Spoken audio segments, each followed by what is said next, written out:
ഏറെ ആരാധകരുള്ള ഒരു അവതാരക തന്നെയാണ് ലക്ഷ്മി നക്ഷത്ര. മരിച്ചുപോയ കൊല്ലം സുധിയുടെ ഭാര്യ രേണു ലക്ഷ്മിയോട് ഒരു ആഗ്രഹം പറഞ്ഞിരുന്നു. മരിക്കുന്ന സമയത്ത് സുധി ധരിച്ചിരുന്ന ഷർട്ടിന്റെ മണം പെർഫ്യൂമാക്കി നൽകണമെന്നും ആ ആഗ്രഹം ലക്ഷ്മി സഫലമാക്കിയിരുന്നു. ഷർട്ടുമായി പോയി ദുബായിൽ നിന്നാണ് പെർഫ്യൂം തയ്യാറാക്കിയത്. എന്നാൽ ഇതിന് പിന്നാലെ ലക്ഷ്മിക്കെതിരെ രൂക്ഷ വിമർശനമാണ് വന്നത്. വീഡിയോ ചെയ്ത് പൈസ ഉണ്ടാക്കാനാണ് ലക്ഷ്മി ഇങ്ങനെ ചെയ്യുന്നത് എന്നൊക്കെയായിരുന്നു വിമർശനം. ഇത്തരത്തിലുള്ള വിമർശനങ്ങൾക്ക് താരം മറുപടി നൽകിയിരുന്നു. പെർഫ്യൂമുമായി രേണുവിനെ കാണാൻ പോയപ്പോഴാണ് മറുപടി നൽകിയത്. ഇപ്പോൾ രേണുവും ഇതിന് മറുപടി നൽകിയാണ്. താൻ പറഞ്ഞിട്ടാണ് ലക്ഷ്മി പെർഫ്യൂം ആക്കിക്കൊണ്ട് വന്നത് എന്നാണ് രേണു പറഞ്ഞത്. അതുപോലെ രേണുവും മകൻ കിച്ചുവും അടിച്ചു പിരിഞ്ഞു എന്ന വാർത്തയ്ക്കും രേണു മറുപടി പറഞ്ഞു. നിങ്ങൾ തമ്മിൽ എന്നാടാ അടിച്ചു പിരിഞ്ഞത് എന്ന് ലക്ഷ്മി നക്ഷത്ര കിച്ചുവിനോട് തന്നെ ചോദിക്കുമ്പോൾ അങ്ങനെയൊന്നുമില്ല എന്ന് കിച്ചുവും പറയുന്നുണ്ട്. ഞങ്ങൾ ജീവിതത്തിൽ അടിച്ചു പിരിയില്ല എന്നാണ് രേണു പറയുന്നത്. ഒരിക്കലും അമ്മയും മക്കളും അടിച്ചു പിരിയില്ല. എനിക്ക് സുധിച്ചേട്ടൻ ആദ്യം കൊണ്ടു തന്ന മോനാണ്. കിച്ചു കാരണമാണ് സുധിച്ചേട്ടൻ എന്നെ വിവാഹം കഴിച്ചത് പോലും. കിച്ചുവാണ് പറഞ്ഞത്, അച്ഛാ ഈ അമ്മയെ നമുക്ക് എടുക്കാമെന്ന്.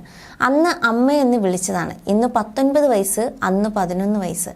അന്ന് അമ്മയെന്ന് വിളിച്ച കിച്ചുവാണ് ഞങ്ങൾ എങ്ങനെയാണ് അടിച്ചു പിരിയുന്നത്.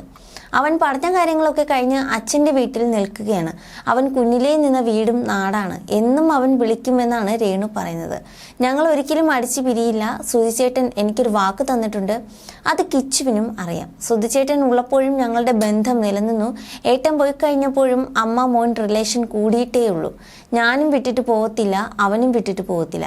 ഞങ്ങൾ അടിച്ചിറക്കി, ഞങ്ങളെ വിട്ടുപോയി എന്നൊക്കെയാണ് പറയുന്നത്. കല്യാണത്തെക്കുറിച്ച് വരുന്ന ഗോസിപ്പിനെ കുറിച്ചും രേണു പറയുന്നുണ്ട്. രേണുവിൻ്റെ കല്യാണത്തെക്കുറിച്ച് ചോദിച്ച് തനിക്ക് ദിവസവും കോൾ വന്നുകൊണ്ടിരിക്കുകയാണെന്നാണ് ലക്ഷ്മി പറഞ്ഞത്. എന്താണ് ഇതിനൊക്കെ പറയേണ്ടതെന്നാണ് ലക്ഷ്മി പറയുന്നു. രേണു കല്യാണം കഴിക്കുന്നുണ്ടെങ്കിൽ കല്യാണം കഴിക്കട്ടെ, അത് അവളുടെ ജീവിതമാണ്. ഭാവിയിൽ എല്ലാവരും നിർബന്ധിച്ച് ചിലപ്പോൾ രേണുവിനെ വേറൊരു ലൈഫിലേക്ക് പോകേണ്ടി വന്നേക്കാം. പക്ഷെ ഇപ്പോൾ അങ്ങനെ ഒരു തീരുമാനവും Renu എടുത്തിട്ടില്ലെന്നും Lakshmi വ്യക്തമാക്കിയിരിക്കുകയാണ്. You're watching me and you're watching me on metromatney.com. on metromatney.com. Metromatney.com. Metromatney.com. Subscribe for more videos. Subscribe for more videos. Subscribe here for more videos. Subscribe now. Thank you.